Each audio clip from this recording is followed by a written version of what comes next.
എന്താ പറയുക വൈഫിന്റെ കവറിന്റെ അടുത്തേക്കെല്ലാം ഞാൻ ജസ്റ്റ് പോയാലൊക്കെ പല രീതിയിൽ വേറെ ഓഫീസിൽ നിന്ന് കേസ് എടുക്കും.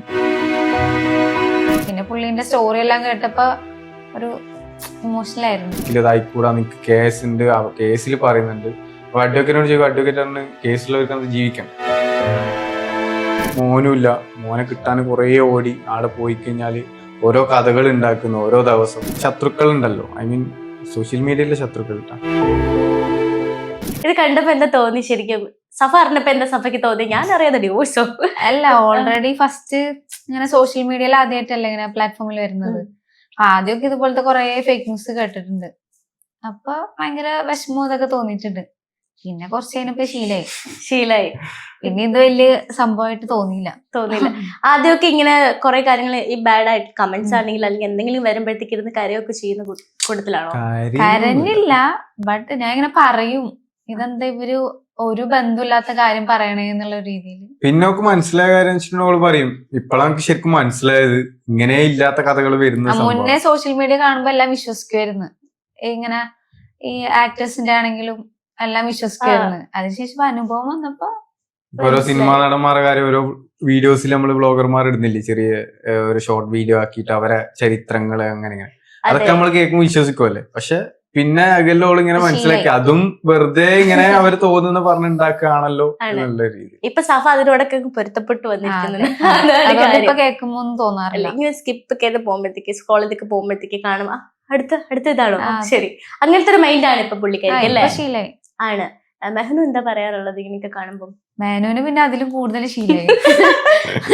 ഞാൻ ഫസ്റ്റ് പറയും, എനിക്ക് കേട്ട സമയത്ത് ഭയങ്കര വിഷമൊക്കെ ഉണ്ടായപ്പോ മേനു എങ്ങനെ ഇത്രയും സ്ട്രഗിൾ ചെയ്ത് വന്നേന്ന് ഞാൻ ചോദിക്കലുണ്ട്. എനിക്ക് തോന്നുന്നു ഒരുപാട് ട്രോളൊക്കെ വന്ന ഒരു വ്യക്തിയാണ് മെഹനു അല്ലേ? എന്താ പറയാ, ട്രോളൊക്കെ ഓർമ്മയുണ്ടാവല്ലോ അല്ലേ? ട്രോള് പഴയ മറ്റേ എന്താ പറയാ വർക്ക് ആൽബം വർക്കിന്റെ ഒക്കെ ട്രോള് വന്നിട്ടുണ്ട്. അതെല്ലാം നമ്മൾ എൻജോയ് ചെയ്തിട്ടുള്ളൂ. പിന്നെ അങ്ങനെ എൻജോയ് ചെയ്ത് തന്നെ പോവുകയും ചെയ്യും അല്ലേ? ശരിക്കും സഫ എന്താ ചെയ്യുന്നത് ഇപ്പോ? ഞാൻ ഇപ്പൊ ഫാഷൻ ഡിസൈനിങ് കഴിഞ്ഞിട്ട് ഒരു സെക്കൻഡ് സെം എക്സാം കൂടി ഉണ്ട്. അതുകൂടി കഴിഞ്ഞാൽ അത് ഫിനിഷ് ആവും. ശരിക്കും നിങ്ങളുടെ ഒരു മാരേജ് ലവ് സ്റ്റോറി ഉണ്ടാവുമല്ലോ അല്ലേ? ലവ് മാരേജ് ആണോ ശരിക്കും? അപ്പം ആ സ്റ്റോറി എന്താണെന്ന് കേൾക്കാൻ എന്നെ പോലെ എല്ലാവർക്കും ഒരു ആഗ്രഹം ഉണ്ടാവും. അത് മാത്രല്ല ഫസ്റ്റ് ടൈം ആണ് അല്ല ഒരു ഇന്റർവ്യൂ ഒക്കെ കൊടുക്കുന്നൊക്കെ ചെയ്യുന്നത്. അപ്പം എല്ലാവർക്കും അറിയാനൊരു ആകാംക്ഷ ഉണ്ട്. എനിക്ക് കുറച്ച് ആകാംക്ഷ പേഴ്സണലായിട്ട് പറഞ്ഞാൽ മതിയോ? ഇല്ല, ഇപ്പൊ ഇവിടെ തന്നെ പറയണം. ലവ് സ്റ്റോറി എന്ന് പറഞ്ഞാൽ നീണ്ട കഥയല്ലേ. പിന്നെ ഒന്നാമത് നമ്മള് ഒരു വീഡിയോ എന്തോ ആക്കിയിട്ടിട്ടേ പറഞ്ഞിട്ടുണ്ട് നമ്മ ചാനലില്, നമ്മളെ തന്നെ ചാനലില്. എന്നാലും നമ്മളൊരു ഇന്റർവ്യൂല് പറയുമ്പോ ഒരു പ്രത്യേക ഒരു വെറൈറ്റി ആണല്ലോ. കൂടുതലായിട്ടൊന്നുമില്ല. വേന ഷൂട്ടിങ്ങിനൊക്കെ ഇങ്ങനെ പല സ്ഥലത്ത് വരുന്നല്ലേ. അപ്പൊ അങ്ങനെ ആലുവയിൽ വന്നിട്ടുണ്ട്. ഞാൻ ഇപ്പൊ ആലുവയിൽ വർക്ക് ചെയ്തുണ്ടായത്. അങ്ങനെ മേനുവിനെ കണ്ടിട്ട് ഞാൻ പരിചയപ്പെട്ടായിരുന്നു. കുറച്ച് നാളെ ഷൂട്ടിങ്ങിനൊക്കെ ഇവിടെ ഉണ്ടായിരുന്നു.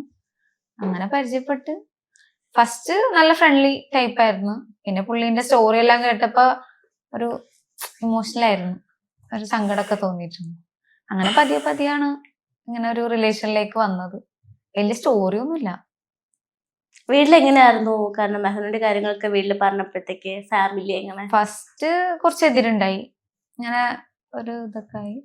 പിന്നെ വലിയ കുഴപ്പമില്ല, എന്റെ ഇഷ്ടത്തിന് നിൽക്കണ ഒരു ഫാമിലി തന്നെ. ശരിക്കും കല്യാണം എങ്ങനെയായിരുന്നു? എന്താണ് മെഹനൊന്നും മിണ്ടാത്തത്?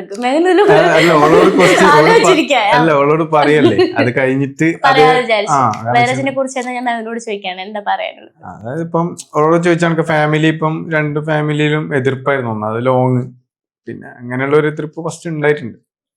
പിന്നെ എന്താ പറയാ, നമ്മള് എന്താ പറയാ ഒന്ന് മനസ്സിലാക്കിയിട്ടുള്ളൊരു ഇതായത് കൊണ്ട് തന്നെ പിന്നെ ഞാൻ സത്യം പറഞ്ഞ ഭയങ്കര ഡിപ്രഷൻ ഒരു സ്റ്റേജിലായിരുന്നു. മൈൻഡൊക്കെ ഭയങ്കര കട്ടായിരുന്നു. പിന്നെ എന്നാലും ഒന്നിനും വർക്ക് ചെയ്യണമെന്ന് എന്താ പറയാ ഒന്നിലേക്കൊരു താല്പര്യം അല്ലെങ്കിൽ എൻ്റെ ഇത് ഭയങ്കര ഫിസിക്കലി ഡൗൺ ആയി. പിന്നെ എന്താ പറയാ ഇപ്പം ഓരോ ചാനൽ മീഡിയക്കാരാണ്. ഇപ്പൊ ഞാൻ നോർമലി ആൽബം ആക്ട് ചെയ്യാൻ പോയാലും ആടുന്നൊക്കെ നമുക്ക് ഈ വേറെ ശത്രുക്കൾ ഉണ്ടല്ലോ, ഐ മീൻ സോഷ്യൽ മീഡിയയിലെ ശത്രുക്കൾ. ഐ മീൻ നമുക്ക് പേഴ്സണലി അറിയാത്ത കുറെ ആൾക്കാരുണ്ട്. ഇവരൊക്കെ ഞാൻ വർക്കിംഗ് സൈറ്റിൽ വരെ ഓരോ ആൾക്കാരെ വിളിച്ചിട്ട് ഓനെ അഭിനയിക്കാൻ പാടില്ല, ഓനെ ഇതാക്കാൻ പാടില്ല, എന്റെ എല്ലാ കാര്യങ്ങളും റൂട്ടും ക്ലോസ് ആക്കി വെച്ച ടീമുണ്ട്. കുറെ ആൾക്കാർ അവരെ എന്താന്ന് ഇങ്ങനെ ചെയ്യുന്ന അറിയില്ല. കുറെ ആൾ എന്നോട് പറഞ്ഞു, നിന്നെ വിളിച്ചിങ്ങനെ പറഞ്ഞു നിന്നെ അഭിനയിപ്പിച്ചുകൂടാ, അല്ലെങ്കിൽ നിന്നെ എന്താ വർക്കിൽ ഇതായിക്കൂടാ, നിനക്ക് കേസ് ഉണ്ട്, കേസിൽ പറയുന്നുണ്ട്.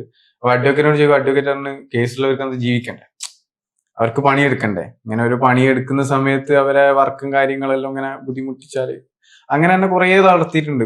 കുറേ തന്നെ എന്താ പറയാ വർക്കുള്ളിടത്തും കുറെ വർക്ക് പെൻഡിങ് ആയതും ഒരുപാട് ബുദ്ധിമുട്ടിന്. പിന്നെ മോനുമില്ല, മോനെ കിട്ടാൻ കുറേ ഓടി. ആടെ പോയി കഴിഞ്ഞാല് ഓരോ കഥകൾ ഉണ്ടാക്കുന്നു ഓരോ ദിവസം. പിന്നെ ഞാൻ കാണാൻ പോകുന്നില്ല, കാണാൻ പോയാൽ കാണിക്കുന്നില്ല.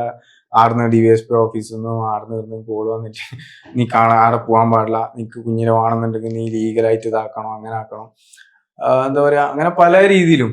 നമ്മൾ നോർമലി ഇപ്പം അതിലാണ് ഞാൻ അവളോട് തളർന്നു പോയതെന്ന് വെച്ചാൽ ഭയങ്കര ഇതായി. ഓളിനെ ഫസ്റ്റ് പറയാം നമുക്ക് പോയി കാണാം, നമുക്ക് പോവാം. പിന്നെ ഒന്നാമതെ എന്റെ ഫാമിലി ഞാനിങ്ങനെ എതിർത്തിട്ട് കുഞ്ഞിനെ കാണാനും അതേപോലെ എന്താ പറയാ വൈഫിന്റെ കവറിന്റെ അടുത്തേക്കെല്ലാം ഞാൻ ജസ്റ്റ് പോയാലൊക്കെ ഇതിനൊക്കെ എതിരായിട്ട് നിൽക്കും. പല രീതിയിൽ വേറെ ഓഫീസിൽ നിന്ന് കേസ് എടുക്കും, അങ്ങനെ ആക്കും.